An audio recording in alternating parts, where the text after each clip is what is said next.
I got to diamond using Meredith and Yvette. I'm gonna do a little quick explanation on how their kit works, the best of my knowledge. So with Meredith, her Q, anyone inside of her Q will have slow movement speed. Also, being inside of her Q, you're gonna be applying a withering effect, making your HP go down to 1. It won't kill you, you'll just go all the way down to 1 HP. Again, it's a withering effect, it's not permanent, so after leaving her Q, you will slowly start to replenish that missing health. The other option you have with her Q is turning her Qs into smokes. All the other effects still apply, even though, well, you're making her Q cover more of an area now. The second thing you can do with her is choosing the second awakening. Sandstorms is what the skill is called on the field. Instead of having only one down, you're throwing out 2 with just 1 Q. And what I like to do is buy the extra charge, which now you can be placing down 4 Qs on the field. Going to her ult basically can just cover the whole entire site. If you're outside the ult, you cannot see inside the ult. If you're inside the ult, you can barely see what's even going on inside the ult.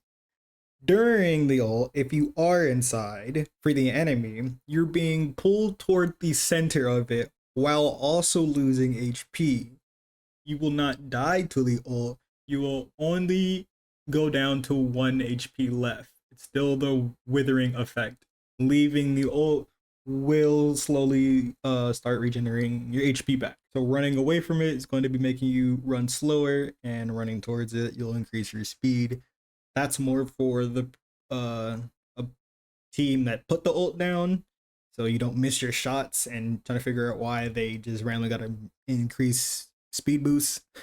That is the reason. Also, her ult kind of lasts like 24, 27 seconds before it goes away. Now, moving to Evette, most people have already been using the bear as a shield or shooting right behind him, because you can shoot right behind him and through the guy. So everyone's figured that out and been using that a lot. For the snowball fight bear mode, right? You will do 13 damage each time you hit someone with the snowball. Also, real quick, when you do put the bear down, you do not have to recall him to put him back into your hotbar.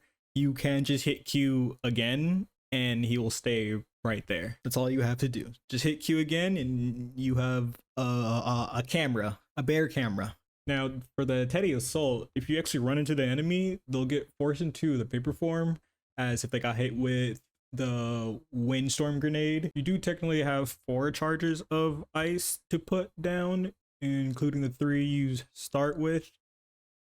And then the last one would just be the bear despawning or getting killed, or you recalling it. Also, you can do the Teddy Assault and then switch back to your character and then just follow your bear if you really wanted to. By the way, when the bear is in an assault, you can stop the assault by just clicking left click again, and he'll do a ground pound and leave ice there, take a charge away.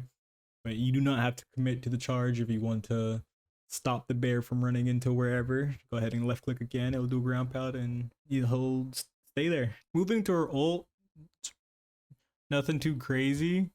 It's like a 3 spawns in as a little small ring and gets bigger, which each attack the bear does, and slows all the enemies, does the normal effects as she's been doing this whole time. I also did test and try to see if the ice bear could do damage. It cannot do damage, unfortunately, so it's spawning on top of someone. Only thing gets you is vulnerability. That's about it. Unfortunately does not body slam anyone to the hells of the depth. All right, I wish it did, but it don't. Last thing is, with testing in the training area, I don't know how, but the regular bear can kill somehow, some way. I cannot replicate it, but it has happened. I have accidentally killed someone with the bear, despawning on its own, / recalling him, / also other people have told me that they have died to the bear, or the bear has done this, and I don't know how I've done it, how it's happened. I can't replicate it, but technically, some way, somehow, the bear can do some type of damage after despawning.